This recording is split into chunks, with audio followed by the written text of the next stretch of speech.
In the case of hire purchase loan, for example, EAR is more important. But in hire purchase, basically the nominal rate that is actually explicitly stated. So if we want to calculate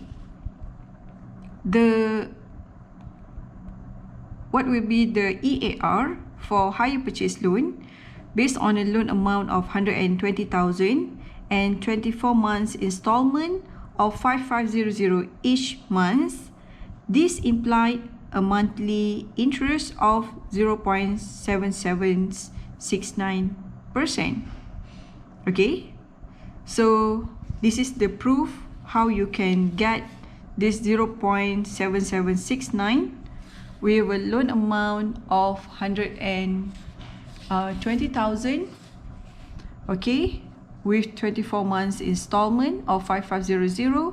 So what will be the monthly interest? If you fill up this information and go for I for you to solve, then you can get 0.776962.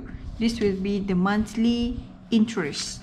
Okay, so the monthly interest is 0.669%, which means if we want to calculate for the annual percentage of rate or nominal annual rate, this is similar basically, just you have to time with 12, which means the NAR or nominal annual interest is 9.3235. Okay, nevertheless, if you want to calculate the effective annual interest for the hire purchase, then it will be different, where when you want to calculate the EAR, you have to use this formula 1 plus, this is actually the monthly of the interest, power of 12 minus 1, then you can get 9.7325, which is higher than the nominal annual rate. I would like to repeat my explanation a little bit more. If you look at this calculation, this 0.776962 is actually a monthly interest rate. So, given that we want to make it more sensible for our explanation, for the calculation of nominal annual rate, this monthly rate should times with 12 for us to get a yearly rate. Because as I already stated before in the beginning of the chapter, that for the company or for the bank to state their interest is basically using a yearly basis. Therefore, we have to times with 12 for us to come up with the common or standard measurement of interest. Okay, so as we can see here, this figure times with 12, the NAR or nominal annual rate is 9.3235. It is a yearly nominal annual rate, about 9%. But the EAR, we have to calculate using a formula, and at the end of the calculation, we can get 9.7325, which is actually higher than the NAR. The NAR is the one that will be published to the customer, but this EAR we're not going to be published by the bank, and the customer actually not aware of the compounding effects of the interest that lead to the EAR. As a financial planner, your client might ask you this question. Let's say they want to make a prepayment of hire purchase loan, which means they already bought a car, and after 1 year or 2 years, they feel that they want to make a prepayment.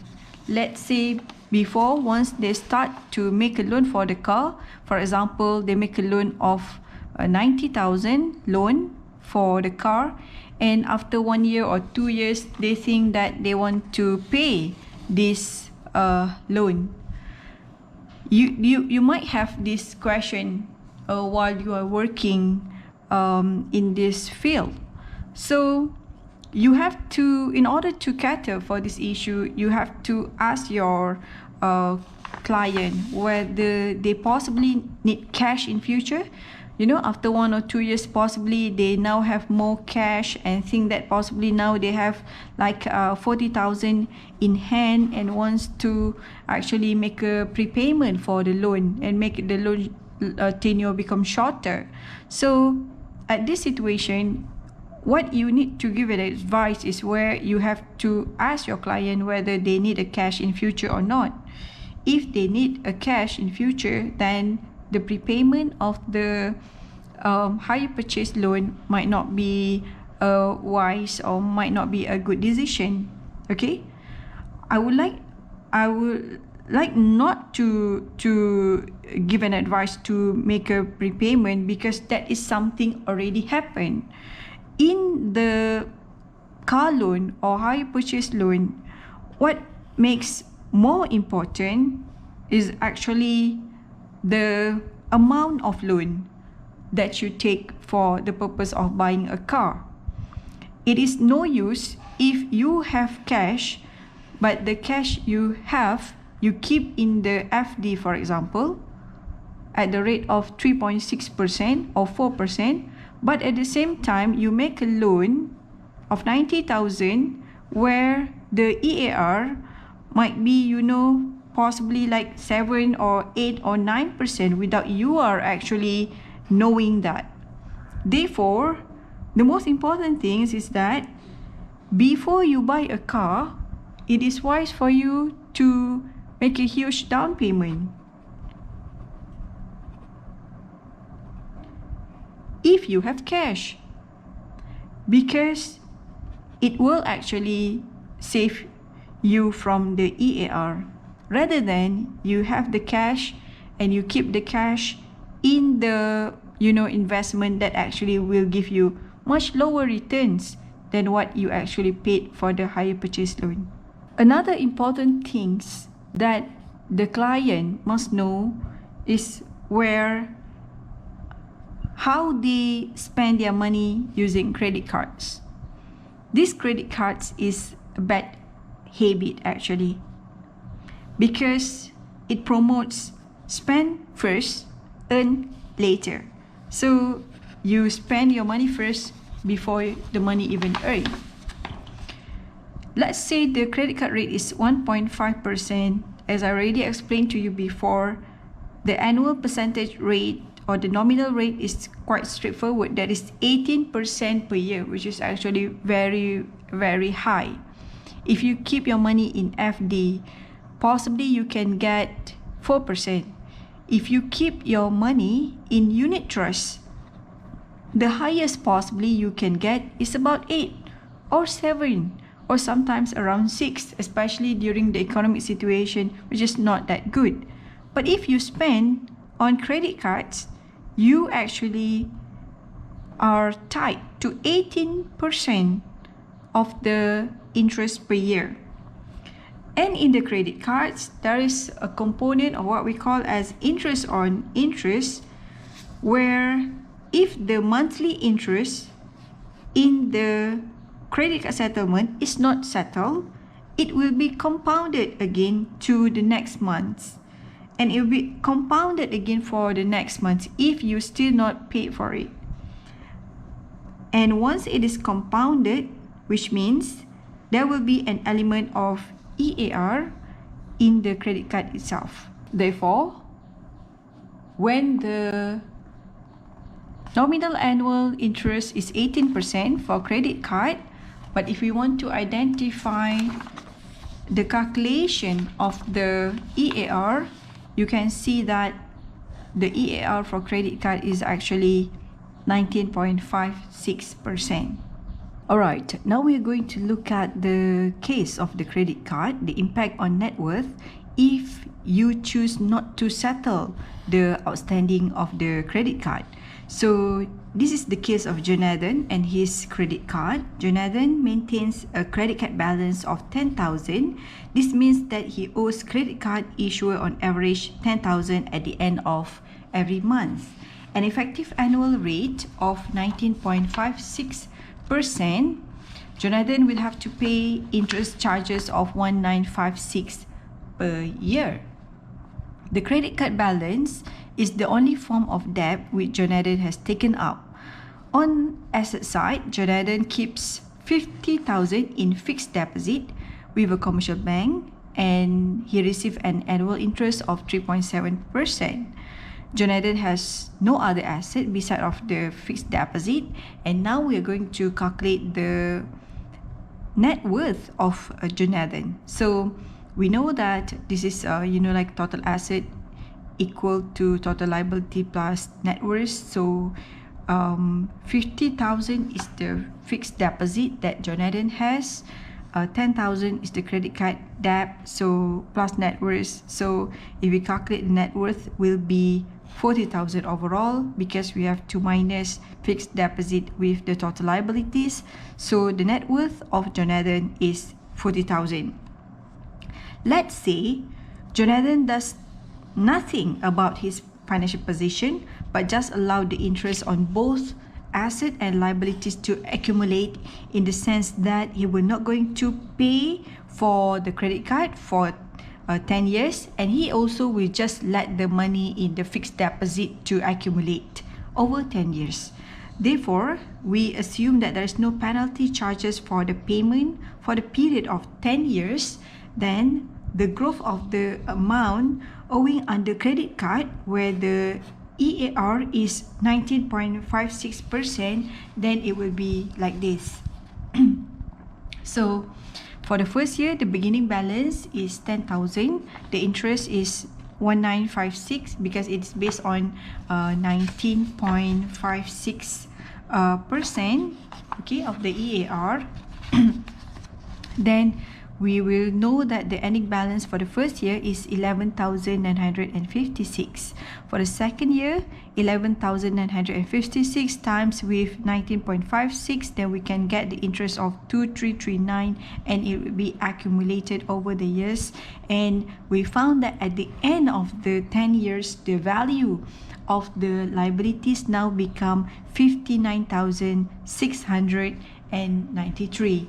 Okay, the beginning balance of the credit card, 10,000, now become 59,693.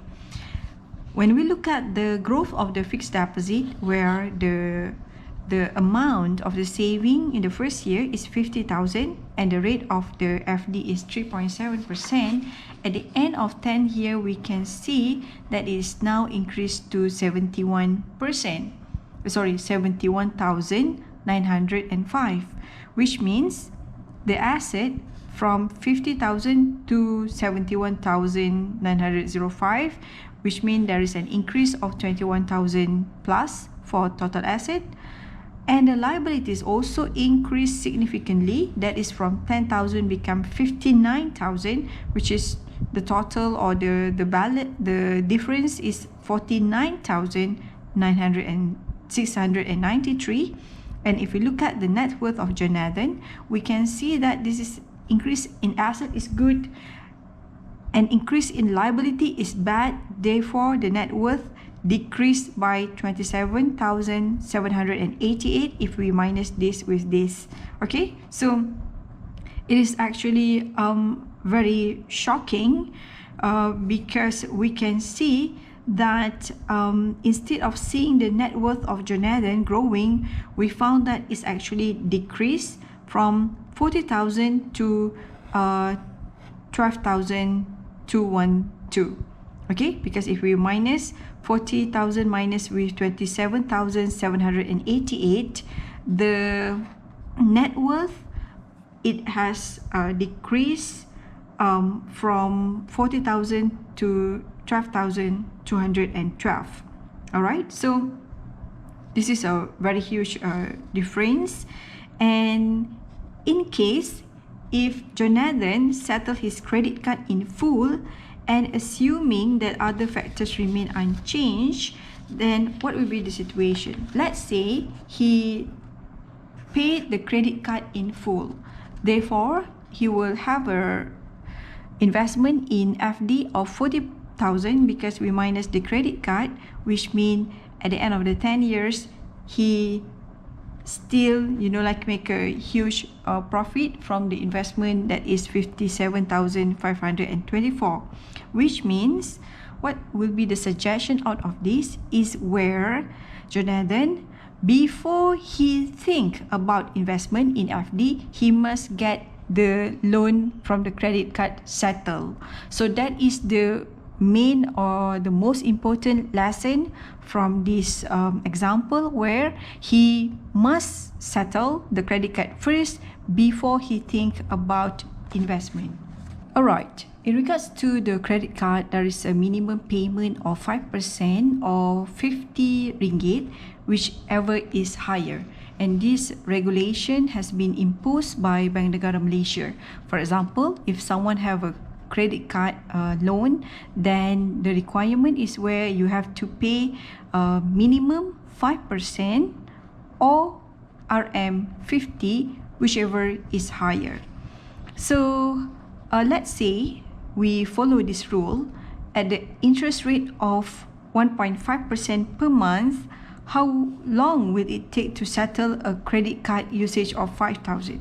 We just want to know how long it takes for us to pay for 5,000 by using or by following the requirement where we pay at the minimum amount. So we start with the balance of 5,000 and the repayment is 250, because we take 5% out of 5,000, we get 250. It is higher than RM50, so we have to pay the minimum of 250. And the interest is where 5,000 minus with 250 times with 1.5%, then we can get the interest of 71.25. This is the ending balance for the first month. And we can expect that the calculation will continue, alright, to many other months.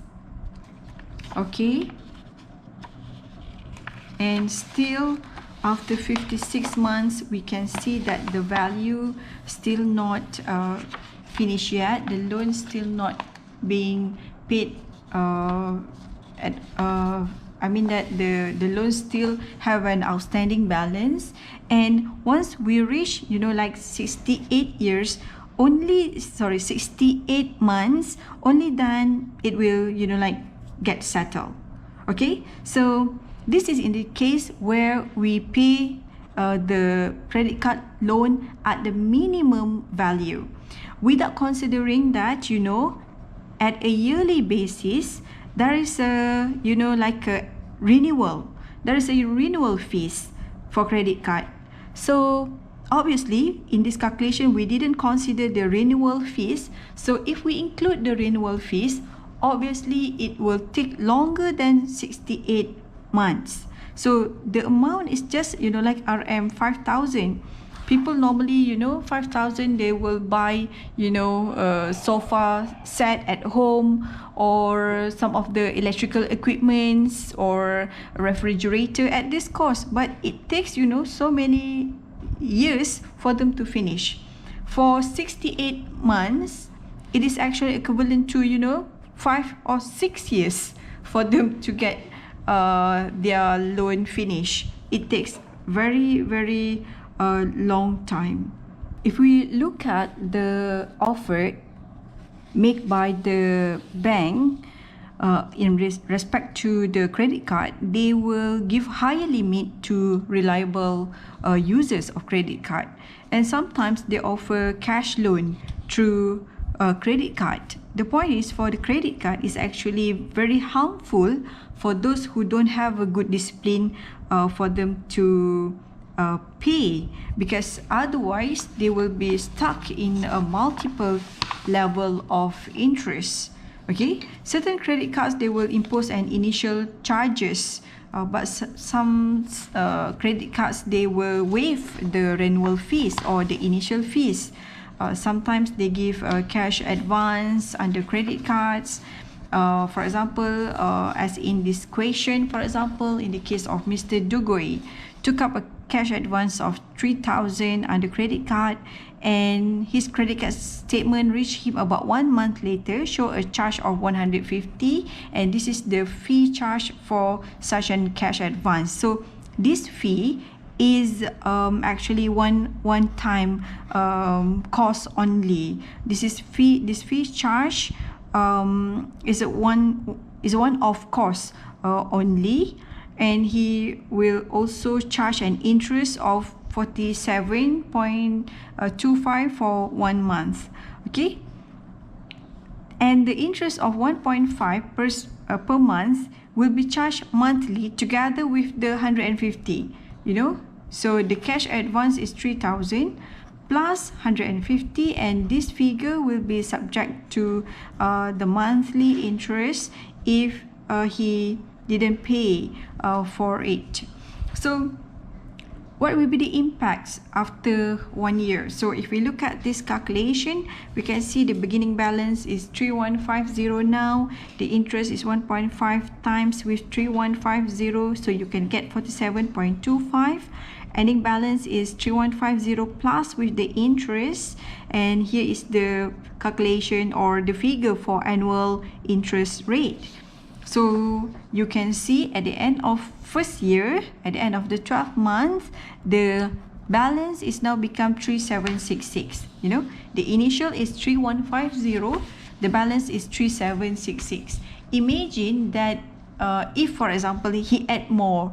Let's say this is the first month, he spent 3,000. But what if the next month he spent another 2,000, and another month he spent 1,500? Then it will be, you know, accumulating a lot. Okay, so if we look at these annual financial charges on how we can actually calculate for it, you can use or see the example in the approach 1 as well as in the approach 2.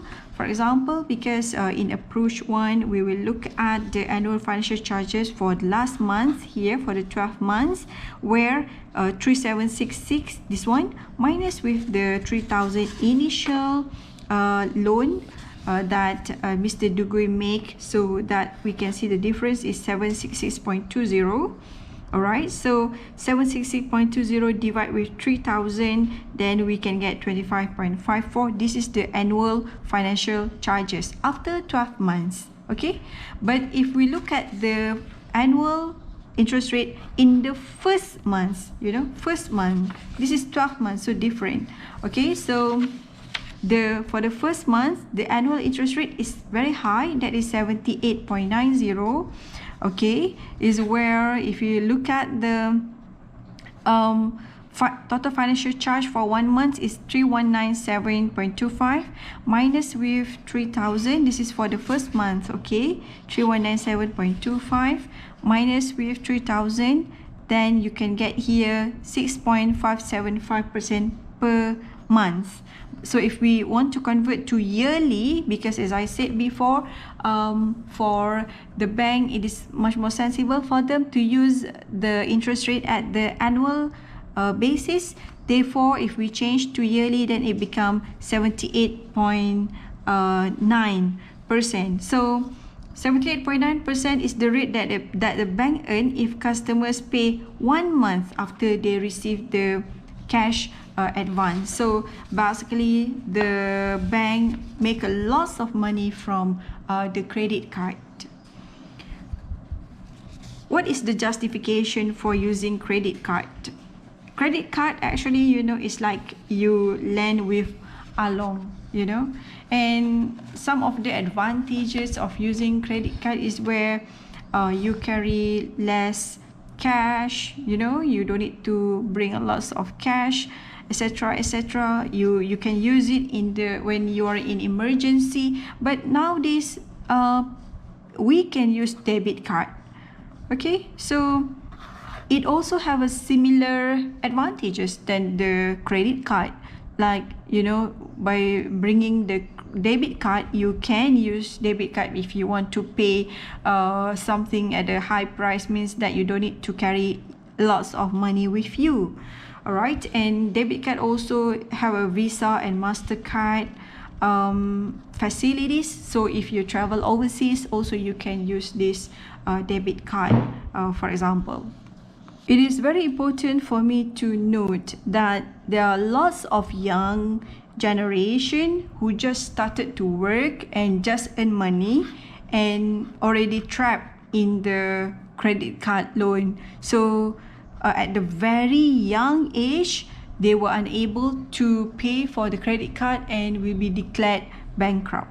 So all of these people will be referred to AKPK. So AKPK is Agency Counseling and Pengurusan Kredit under Bank Negara, and they will help those who have a financial problems on how they should control their expenses. Some people trap in debt due to various reasons. For example, I have seen cases where this couple is actually very young, but they like to show off a huge or expensive wedding, so at the end of the day they trap in debt. Or sometimes they love to gamble. So gambling is actually very bad behavior, and it will also trap you to debt because they are not aware of what they are doing. Their mind is not rational. So this is actually a very bad behavior that we have to stay away. Besides that, sometimes people really brave to take risks in business, but at the end of the day, sometimes the business is not doing well. That's why they are trapped into debt. So my suggestion is where we should be very careful in what we are doing, including when we want to make an investment. If it is much better or much safer in certain situations not to be overconfident and make a huge loan, and at the same time we are not certain about the business that we want to engage, and sometimes will lead to bankruptcy.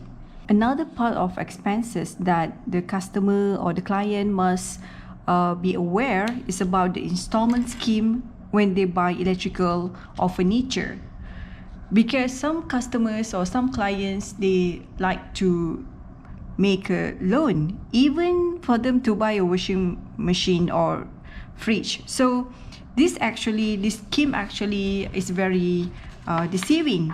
It is a very dangerous scheme to the client actually, but they didn't realize. For example, we look at this case one, where the weekly payment is given as an alternative to the client. So this is the old structure and new structure, where in the old structure the cash price is 2,999, but if clients or the customer would like to make an installment, so they can pay using an installment bi-weekly basis, where for each week they have to pay 33.92. This is the structure one. The new structure offered is for the cash of 2,899, and if they want to make a payment through the installment, then they can make a payment of 25.85 per week. Okay, so this is the price for a week. All right, so it is the total number of weeks is about 208 weeks.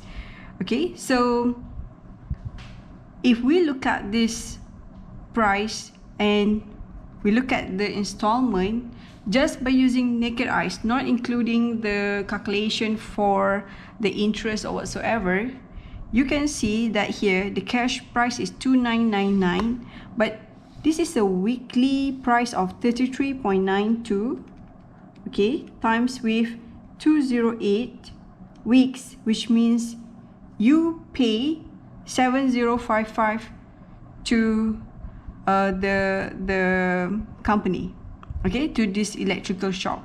7,055. This is something, you know, just by using very basic calculation where we didn't consider the interest or the future value or the present value or etc. Just by looking at this, the amount that you pay is obviously, you know, like very, very high. That is 7,055. While if you pay it in cash is 2,999. You can see a very huge difference. So if you look at the second package, seems to be very tempting because it offers lower payment, but still, you know, you pay them 5376.8, while if you pay it by cash, you just have to pay 2899. Okay, so all of these schemes are basically not good for the pocket of the customer, as well as because you obviously you pay much higher, and it is deceiving because you feel like it's just 33 ringgit per week, but if you count it for, you know, like a month, then you have to, you know, like times with 4, then the value will be significant. So if we look at this old structure, and if we want to calculate what will be the nominal annual rate as well as EAR of this structure, then we can calculate by using this method. You can check the CMPD. Set N is 208, the PV is 2999. I'm showing you the calculation for the old structure first, and the payment is negative 33.92, average 0, PY and CY both 1. Then you go to I and you solve for this because it is a weekly. Then you can see the I is 0.98326. Okay, and it is actually the interest for 1 week. Okay, it is a weekly basis. Because we want to calculate the nominal annual rate, so we have to times with 52 weeks in a year. Therefore 0.9833, this is the I here, 0.9833 times 52 weeks, then you can get the nominal annual rates of 51.13%. This is the nominal annual rate, and if we calculate the EAR or effective annual rate, then you can use this formula, 1.0091 plus the I, a power of 52 because it's a weekly basis, minus 1. Okay, so times with 100, then we can get the EAR is 66.33%, which is quite high. Okay, if we want to calculate the old structure, then yes, sure, we can do the calculation for the, sorry, not the old structure, but the new structure of the cash price of 2899 and the weekly payment of 25.85. Then by using CMPD, we can get the interest per weekly is 0.6688, and if we calculate the nominal annual rate is times with 52 weeks, then we can get 34.77. It is relatively lower, a little bit lower than the old structure. Okay, and if we want to calculate the EAR, also 1 plus I, a power of 52 because it's bi-weekly, minus 1, then we can get 41.43. Okay, so we can see that the nominal annual rate, you know, itself is already high, like 51%, 34%. The EAR is about 40%, 41%. It is actually very, very high and not good for someone who is planning for the retirement. And this is a habit, you know, where you have to, you know, like stuck with this payment for many, many years. All right, now we look at another case where the furniture distributor offered 2 ways to acquire their goods. One is by using a cash of 12,000, or you can, as an alternative, you can make an installment of 1080 per month for 12 months. So if we look at this scheme or the installment scheme, that is a payment of 1080 per month, which means the total amount that we pay, 1080 times with 12, is 12,960 per year. And we can see that if we pay it by cash, it's 12,000, but if we pay it by installment, it's 12,960, which means the interest is 960. So if we divide 960 with 12,000, we can get the interest is about RM80 per month, okay, or equivalent to 0.06667 per month. All right, and if we time this with 12 months, then we can get the rate of interest is 8%. Okay, nevertheless, if we calculate the nominal annual rate using financial calculator, you go to CMPD set NN12, PV is 12,000, payment is negative 1080, then you can get the interest is 1.2043. Okay, so this is a monthly. 1.2040 is a monthly interest. So if we want to calculate the nominal annual rate, then this figure 1.2043 times with 12, then we can get the nominal of 14.45%. And if we want to calculate the EAR, then you can use this formula, 1 plus I a power of 12, because it's a monthly, minus with 1 times with 100, then the EAR is 15.45. Okay, so this is actually high. The EAR 15.45% is high because you give me what type of investment that can actually give you 15.45%. It's very difficult, especially during a difficult situation like this, where the economics is uncertain due to COVID-19 pandemic, and we can see and we can hear the unemployment happen in many industries, including in hotels as well as the airline industry. Okay, so as a conclusion, it is actually very common to see people who love to borrow money and to spend. Okay, they make a loan and then they spend the money out of nowhere. Feels like they are not required to pay it back. So it is a wrong perception, and they didn't realize that the interest that they have to pay for the borrowing is actually very, very high. This is actually a very bad habit, and it will affect the retirement or the preparation for the retirement of an individual. So it is very important for us to use whatever we have in hand, whatever cash we have in hand, and make use of it wisely and manage it wisely. We don't need to trap ourselves into debt, and at the end of the day we are having financial difficulties, or at the same time have to borrow the money from others. So it is not a good way of how you start your life. So at this very young age, I would like to give an advice where you have to try to minimize your expenses and live a life not to impress others, but to basically impress the creator, that the one that creates you. That is the only thing that's supposed to be matter to you. All right, that's all for this chapter 12. I will continue with the last chapter, that is chapter 13. Have a nice day to all of you, and bye bye.